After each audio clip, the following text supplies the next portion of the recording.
Bonjour à tous, on se retrouve aujourd'hui pour pour un problème de combinatoire qui vient d'un test de sélection français, de novembre de l'année 2017-2018.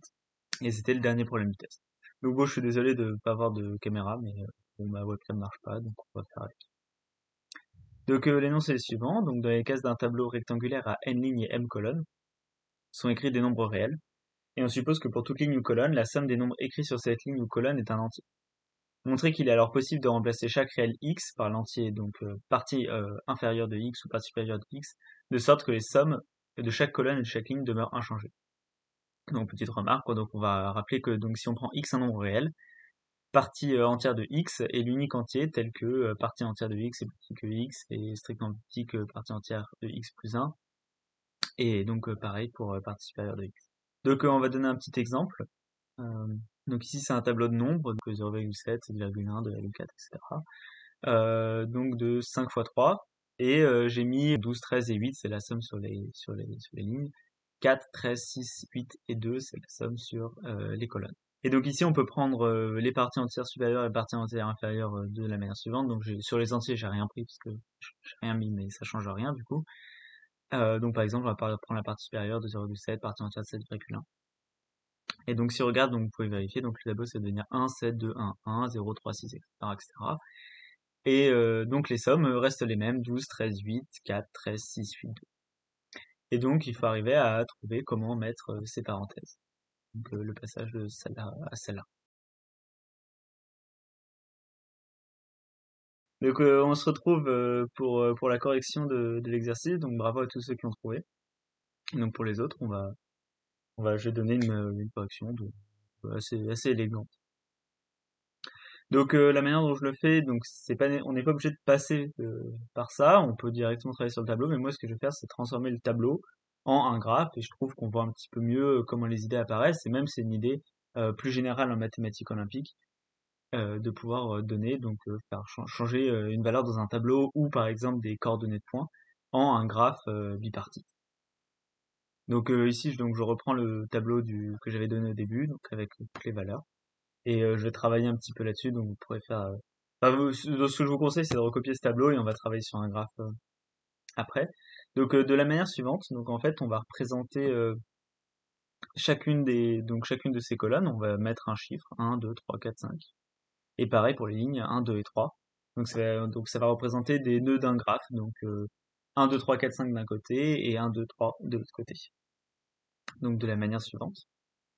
Et ensuite, le point, par exemple, c'est pas, l'arête 5,4, enfin pardon, 5,4, ce sera représenté par une arête dans notre graphe, qui reliera donc le sommet 3 et le sommet 2, de la manière suivante. Donc on peut mettre la valeur ici 5,4 pour voir la valeur. Et donc ce qu'on aimerait faire, maintenant dans cet exercice, euh, c'est euh, c'est modifier ce 5,4 et le modifier légèrement de telle sorte à par exemple l'amener à 5. Et donc si par exemple on veut ramener 5,4 à 5, bah, ce qu'on peut faire c'est rajouter euh, 0,4 au 2,4, donc ça ferait 5, donc ça ferait 5 d'un côté et 2,8 de l'autre côté. Et donc comme ça on aurait augmenté le nombre entier dans notre tableau, et là on n'a pas changé la colonne. Le problème c'est que si on fait ça, bah, on a modifié les lignes, donc on a modifié la ligne 12 et la ligne 13. Donc par exemple ici si on a 5,4 et 2,4, ce qu'on aimerait faire c'est enlever 0,4 à 5,4 et rajouter 0,4 à 2,4. Donc comme ça, 2,4, ça va devenir 2,8, donc il y a toujours un nombre entre 2 et 3. Ce qui est intéressant, parce qu'on va toujours pouvoir prendre la partie entière aux parties supérieures. Et donc 5, on va prendre la partie entière, ça va donner 5. Maintenant, on va essayer de voir ce qui se passe pour 2,4, donc c'est-à-dire sur la première ligne. On aimerait savoir comment est-ce qu'on peut modifier, parce que ça va nous poser problème. Et donc par exemple, on va regarder 0,1. Et donc là, 0,1, donc il faudrait pour rester la même valeur sur la ligne 1, il faudrait qu'on diminue 0,1 de 4. Le problème, c'est quand on diminue 0,1 de 4, on va passer à moins 0,3. Et ça va passer en dessous ça va passer en dessous de 0. Donc on va plus rester entre 0 et 1. Donc plutôt de faire ça, plutôt que d'enlever 4, ce qu'on va dire, c'est qu'on va enlever 0,1. Et donc, en enlevant 0,1 et 0,1, on passe à 0, donc ça c'est un entier, donc c'est comme prendre la partie entière. Et ce qu'on va faire, c'est qu'on va rajouter 0,1 à 2,4, donc comme ça va faire 2,5. Et 5,4, cette fois-ci, on va lui enlever 0,1, donc ça va faire 5,3. Donc de cette manière-là, ce qui se passe sur la ligne 1, ça reste inchangé, ce qui se passe sur la colonne 3, ça reste inchangé, et ce qui se passe sur la colonne 1 et la ligne 2, ça s'est bougé. Donc pour pallier à ça, en fait, il suffit de regarder ce qui se passe donc entre la colonne 1 et 2, et donc là on a un 0,7, et donc 0,7 on va le passer en 0,8. Donc quand on fait ça, on se retrouve avec un nombre entier de plus, mais il faut montrer qu'on peut toujours faire ça, et qu'on peut toujours se ramener à cette chose-là. Et donc maintenant on va présenter l'argument un peu plus proprement, et comment on va le faire. Donc on va exhiber un monovariant. Donc ici, le monovariant, c'est le nombre de nombres entiers. Et on va montrer que ce truc-là va augmenter strictement à chaque fois qu'on va appliquer une étape de notre algorithme. Donc bon, si tous les nombres sont entiers, c'est bon. Euh, et, euh, et donc maintenant, on va supposer qu'il y a un nombre qui est pas entier. Donc par exemple ici, donc on avait pris 5,4, mais on peut prendre n'importe quel nombre pas entier de notre grille.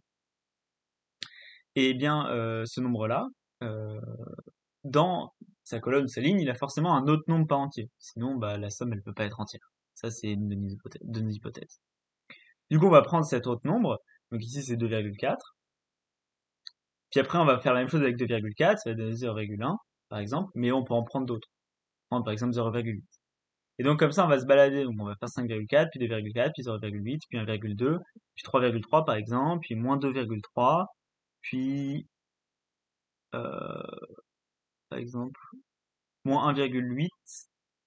Et on va enfin se ramener à 5,4, par exemple. Donc, comme ça, on va faire une sorte on va parcourir notre sommet. Et dans notre graphe, ça va nous donner à quoi? En fait, ça va nous donner juste un cycle